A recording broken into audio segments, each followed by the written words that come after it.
Hello everyone, देखिए chapter 9 ray optics and optical instruments NCERT questions करेंगे हम इसके। देखो एग्जांपल 9.1 करेंगे। देखो ये आपको पेज नंबर आपके मिलेगा 315 पर, ठीक है। देखो एग्जांपल 9.1 में क्या कहता है, suppose that the lower half of the concave mirror reflecting surface in figure 9.5। देखो ये जो फिगर आपका बना हुआ है ये क्या है, 9.5 फिगर है। ये आपको मिलेगा आपका जो बुक पे जो पेज नंबर है आपका 313 पर, ठीक है। वहां पर देखना, वहां पर ये डायग्राम है जो फिगर 9.5 की बात कर रही है, ठीक है। Is covered with an opaque and non reflecting material. मतलब क्या है ओपेक या नॉन रिफ्लेक्टिंग का मतलब आप समझ गए। ओपेक मतलब कोई धुंधला पार्ट हो गया, ये वाला लोअर हाफ की बात कर रहा है यहां पर, ठीक है। तो यानी कि ये धुंधला हो गया, या तो जो यहां पर जो पार्ट है आपका, यानी कि ये वाला जो पार्ट है ये क्या है, ओपेक है, ठीक है, इतना part. What effect will this have on the image of an object placed in front of the mirror? मतलब क्या कह रहा है, क्या अफेक्ट होगा इमेज पर, किसका? What effect will this have on the image of an object placed in front of the mirror? मतलब जो ऑब्जेक्ट आपने प्लेस किया हुआ है मिरर के आगे, ठीक है, उसकी जो इमेज बनी हुई है जो अब है, अगर इसका हम ये लोअर हाफ पार्ट ओपेक कर दें तो ये इमेज जो होगी वो कैसी रहेगी, समझ रहे हो। ये मतलब आपसे पूछ रहा है कि क्या इफेक्ट होगा, ठीक है।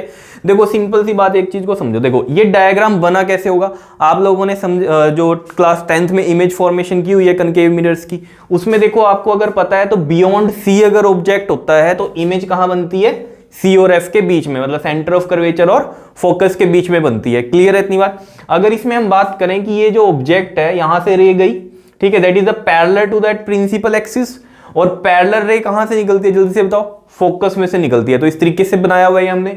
दूसरा, अगर ये हम पोल से निकालें इसको, मतलब यहां से जो रे आ रही है पोल से अगर टकराई तो ऑब्वियस ही बात है यहां से किस तरीके से जाती है, ये यहां पर ये एंगल आई बनता है और ये एंगल आर। सभी को पता है आपको लॉज ऑफ रिफ्लेक्शन, ठीक है, तो वही यहां पर हो रहा है। क्लियर। अब देखो लॉज ऑफ रिफ्लेक्शन क्या यहीं पर ही हो रहा है, नहीं, यहां पर भी हो रहा है, इस पॉइंट पे, मतलब every point of this mirror सभी पे क्या होगा, लॉज ऑफ रिफ्लेक्शन लगता है। मैं अभी बताऊंगा कि कैसे लगता है, ठीक है।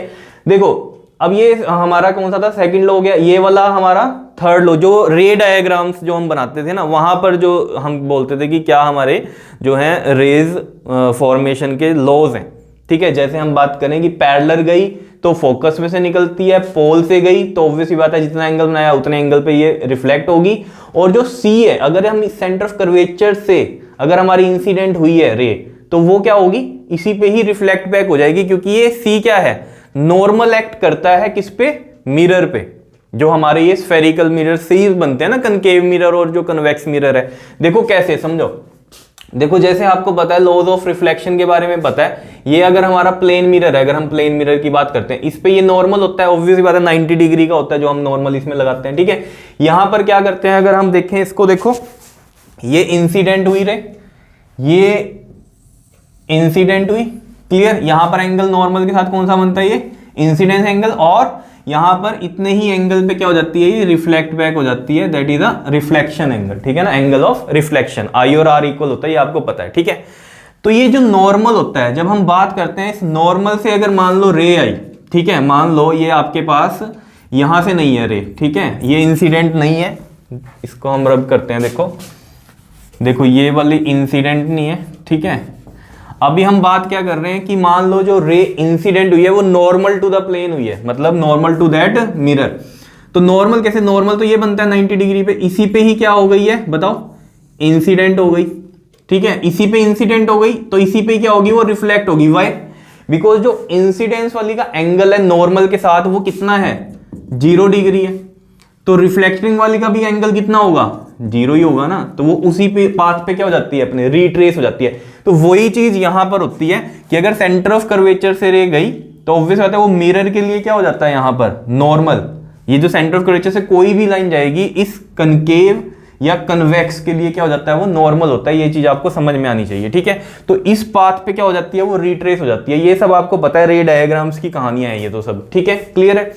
अब देखो जो हमारा क्वेश्चन है उसमें वो क्या कह रहा है, यहां पर देखो कह रहा है कि अगर लोअर जो पार्ट है इसका, लोअर हाफ इस मिरर का, अगर हम ये ओपेक कर दें, धुंधला कर दें, या फिर ये एक नॉन रिफ्लेक्टिंग सरफेस है जहां से रिफ्लेक्शन नहीं होगी, समझ रहे हो, तो क्या होगा, तब इस इमेज पे क्या होगा। देखो आप खुद सोचो, अगर ये वाला पार्ट हम ओपेक कर दें तो ऑब्वियस सी बात है ये जो रे हमने बनाई है जो सेंटर ऑफ कर्वेचर से निकल रही है ये गायब होगी या नहीं होगी, बिकॉज यहां से रिफ्लेक्शन ही नहीं होगी। क्लियर? तब क्या कोई इफेक्ट पड़ेगा इस पे? देखो ये हम डायग्राम बनाते हैं यहां पर, देखो जरा, देखो जैसे ये हमारा कौन सा है, कनकेव मिरर है, ठीक है, ये कनकेव मिरर है, ठीक है। यहां पर हमने क्या किया, इसका सेंटर ऑफ कर्वेचर बना दिया, ये हमने फोकस बना दिया, ठीक है।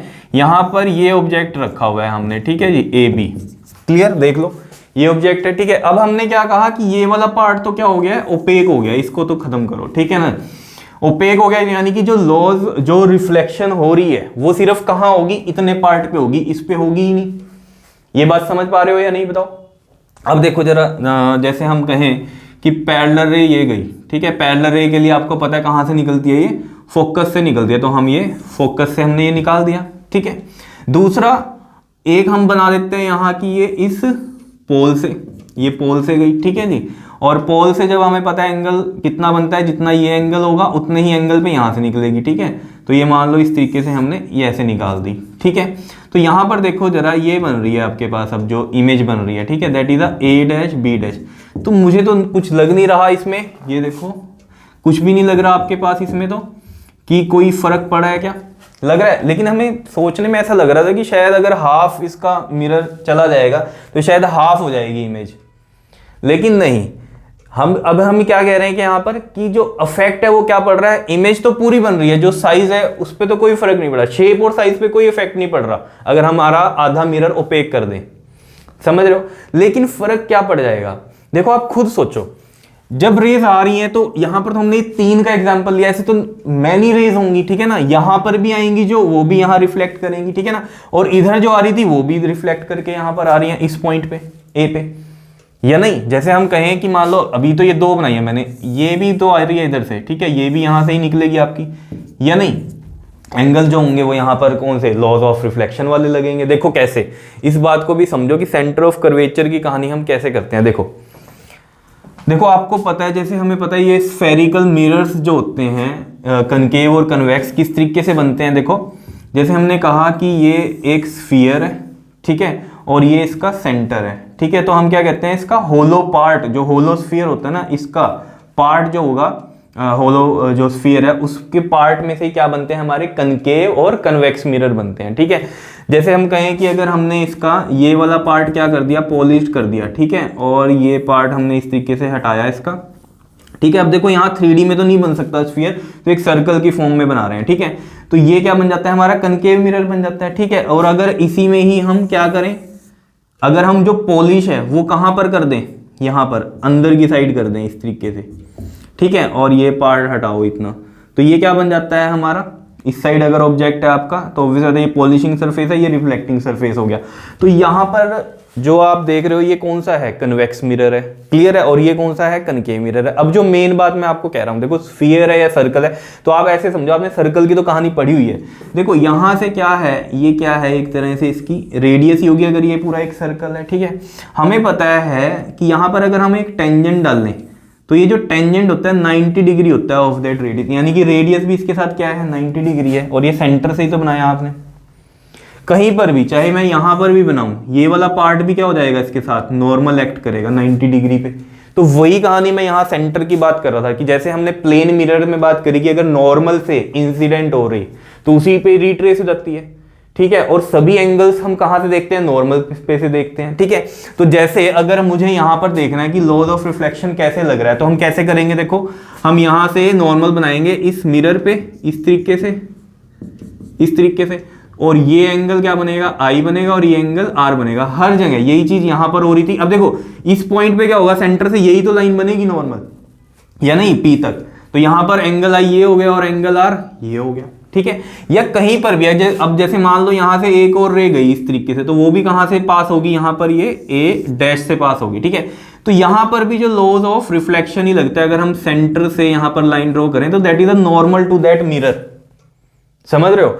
और यहां पर ये एंगल आई है और ये एंगल क्या है, हमारा आर है, समझ पा रहे हो। तो यानी कि लॉज ऑफ रिफ्लेक्शन ही लग रहे हैं यहां पर भी, किसी भी पॉइंट पे। अगर हम बात करें ना कि पैरेलल रे जा रही है, फोकस से निकल रही है, लेकिन कैसे, क्योंकि सेंटर से क्या बनाई हमने यहां पर एक नॉर्मल बनाया, तो हमने देखा ये जितना एंगल आई है उतना एंगल आ रहा है। तो पैरेलल के केस में यही होता है, हमेशा फोकस से निकलता है। और ये आपको पता है सी और एफ में, ये जो एफ और पी की जो डिस्टेंस होता है इसे हम बोलते हैं फोकल लेंथ, और सेंटर ऑफ कर्वेचर से ये वाला पोल से डिस्टेंस कितना होता है, ये रेडियस ऑफ कर्वेचर बोलते हैं हम। और ये क्या होता है हमारा ऑब्जेक्ट का डिस्टेंस होता है, दैट इज यू, और इमेज का जो डिस्टेंस होता है वो क्या होता है हमारा v होता है। ये सब आपको पता है, ठीक है। अब ये खिचपी जितनी होगी है इसको ज्यादा सीरियसली मत लेना, क्या है ये कहानी, ठीक है। मेन बात को समझो कि मैं क्या समझाना चाह रहा हूं आपको। अब ये सारी आपको डिटेल पता चल गई कि लॉज ऑफ रिफ्लेक्शन लग रहे हैं हर पॉइंट पे, क्लियर है। जैसे हमने बात करी कि ऐसा नहीं है कि 3 या 4 रेज ही रिफ्लेक्ट हो रही हैं, ठीक है। वो तो हम जब इमेज फॉर्मेशन करते थे तो हम कहते थे 2 रेज ले लो आप, उसी से बन जाएगी इमेज, ठीक है।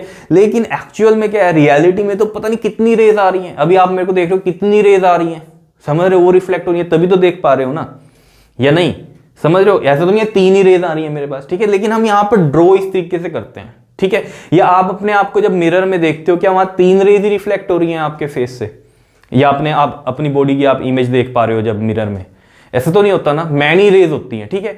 तो वही मैं यहां समझा रहा हूं आपको कि मैनी रेज यहां गई, यहां से रिफ्लेक्ट होके इस ए डैश पॉइंट पे आई, ठीक है। ऐसे ही अगर ये ओपेक पार्ट नहीं था तो यहां से मैनी रेज आ रही थी और इस पॉइंट पे आ रही थी, क्लियर। अब जब ओपेक कर दिया तो इधर जितनी भी रेज होंगी वो तो खत्म। क्यों खत्म? क्योंकि एरिया कम नहीं हो गया, मिरर का जो एरिया है वो आपने हाफ कर दिया, तो यानी कि हाफ रेज ही रिफ्लेक्ट हो रही है यहां पर। हाफ रेज जो इधर आ रही थी वो तो अब रिफ्लेक्ट ही नहीं होंगी, बिकॉज ये ओपेक और नॉन रिफ्लेक्टिंग सरफेस कर दिया आपने। तो क्या होगा फिर बताओ? तो यानी कि जो इमेज की जो शेप और साइज है उस पर तो कोई इफेक्ट नहीं पड़ा, लेकिन जो इंटेंसिटी है इमेज की वो क्या हो जाएगी, कम हो जाएगी। जैसे इसका बहुत अच्छा एग्जांपल क्या है, जैसे आप अपने घर में जब मिरर में देखते हो, ठीक है, नॉर्मल आप, वो तो प्लेन मिरर होते हैं, ये तो चलो हम कनकेव की बात कर रहे हैं। प्लेन मिरर में जब आप देखते हो तो आपको लगता है हाँ ठीक है यार स्मार्ट हो तुम, ठीक है। जैसे ही आप सैलून में जाते हो, ठीक है, तो आपको लगता है यार बहुत ही ज्यादा स्मार्ट हो आप तो, है ना। तो वो वहां पर ऐसा क्यों होता है? वहां आपकी जो इमेज बन रही है मिरर के अंदर उसकी इंटेंसिटी जो है वो ज्यादा है as compare to your home, जो आपके घर पर मिरर है उसमें, क्योंकि उसका साइज छोटा है, ठीक है ना। तो जो रेज हैं, जितनी भी रेज आ रही हैं वो एज कंपेयर टू जो सैलून में रेज पड़ रही हैं उससे तो कम ही है ना आपके घर वाली। या आप घर पे बड़ा मिरर लगाओ तो उसमें आपको अच्छा दिखेगा, समझ पा रहे हो। तो वही कहानी यहां हुई है। तो सिंपल सी ये बात थी इसके अंदर, जो मैंने इतनी डिटेल में आपको बता दी कहानी, इसलिए बताई है कि फंडे क्लियर रखो। और ये जो क्वेश्चन है आपका सीबीएसई में 2014 में आया हुआ है, समझ रहे हो। तो एनसीईआरटी के क्वेश्चन हम करते चलेंगे, ठीक है, और डिटेल में, ठीक है ना। ऐसा नहीं है कि देखो अब मैं इसको ऐसे समझा सकता था आपको कि as the laws of reflection are true for all the point of the mirror. अब ये आपको समझ में आ गई कहानी कि ट्रू कैसे है सभी पॉइंट्स पे। आप किसी भी पॉइंट पे ले रहे हो अगर, तो वहां पर लॉज ऑफ रिफ्लेक्शन ट्रू है, ठीक है ना। ये बात क्लियर हो गई। The image will be of the whole object, तो यानी कि जो इमेज जो बन रही है वो पूरे ऑब्जेक्ट की ही बन रही है, जो हमने यहां पर देख ली, ठीक है ना। पूरे ऑब्जेक्ट की ही इमेज बन रही है यहां पर, ठीक है ना।